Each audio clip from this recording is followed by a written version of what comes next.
Yeni birisi tamakni vaqtida yemaslik. Odatda odam badanida bir biologik saat bor.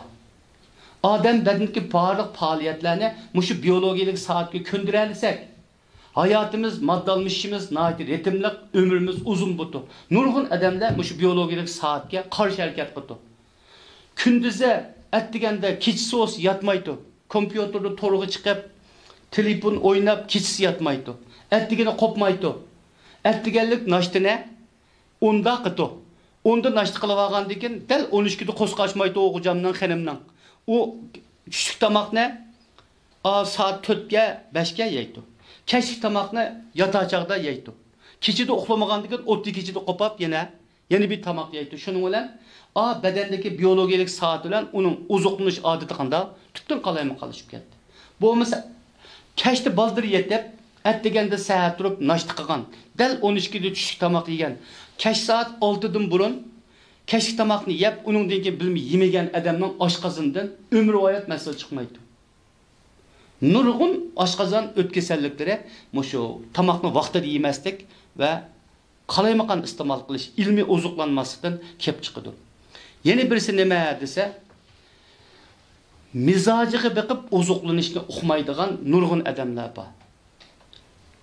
Yusuf Xas Hojib 40 ga kiribmi mizoj bilmasa, o tirik hayvon ürür gerçi sözlese deb nayati yaxshi mushu mijoz haqida yaxshi ko'rsatib turibdi ekan. Mushu bir yetilgan bir odamning o'zining issiqjon yoki sovuqchanligini bilmasligining o'zi bir nodonlik. Nodonlikdan ulab ketayotganlar nayati jiq. Hozir mushu ulab ketishning sabablari ichida nodonlikdan ulab ketishning salmoqi nayati cho'ng egallayapti. Ba'zi bilib turib nodonlik qilish. Masalan, tamaki şirketleri devletin o'rlashtirishi bo'yicha tamakining sirtiga aniq qilib yozilgan. Shiya yo haychu jankang deb yozilgan. 100% bor tamakining sirtida mush xat. Tamaki chekadiganlar ash xatni kunda necha qitim ko'rdi. Qopning ustiga nayt shu orqali yozib qo'yaladi. Tamaki chekit salomatga ziyonli. Lekin chekitganlar qanday qildi? Lekin onasining darvozasini chekmadi. Tamaki chekdik deb elib, ash xatni kunda 6 o'qib turib chekidi. Mao nadallıqdan baldır ülep gitişinin bir türü şu. Yezip mi koyaqlıq, eskertip mi koyaqlıq? Lekin yani çekitmiz.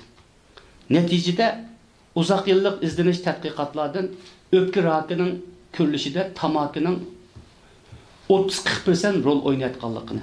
Öpkü rakı bilen ağrıqanlar içinde tamak içkitqanlarının 70%'ni egelligenlikini alimler Allah qaça oturup koyaq boldu. Kana yallığımı şundaq.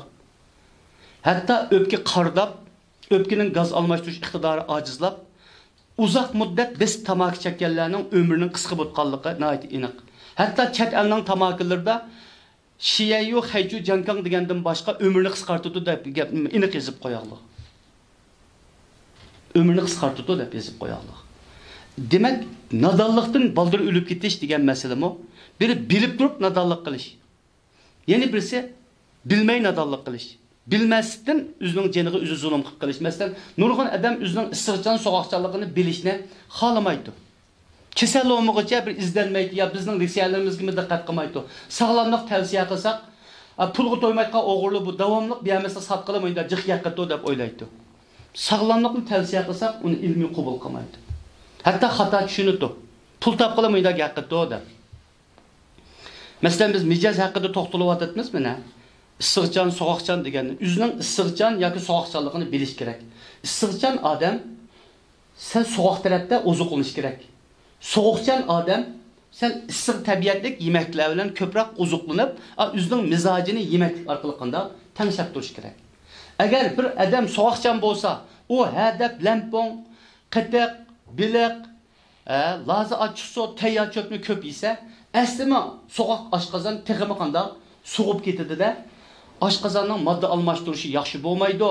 Oshqozonning qon bilan ta'minlashi yaxshi bo'lmaydi. Natijada oshqozonga sirtqi muhitdan yemak qoldiqlaridan erishgan mikroblarni oson tajovuz qila oladi. Oshqozonning tivitining to'kilib ketish fursati ko'p bo'ladi. Oshqozonning o'zining suyuqligi tarafidan zaxmlanish fursati bir qadar ko'p bo'ladi. Chunki yavaşne buzuk etkili to'qilmalarda yujayli tayyor bor. 抖音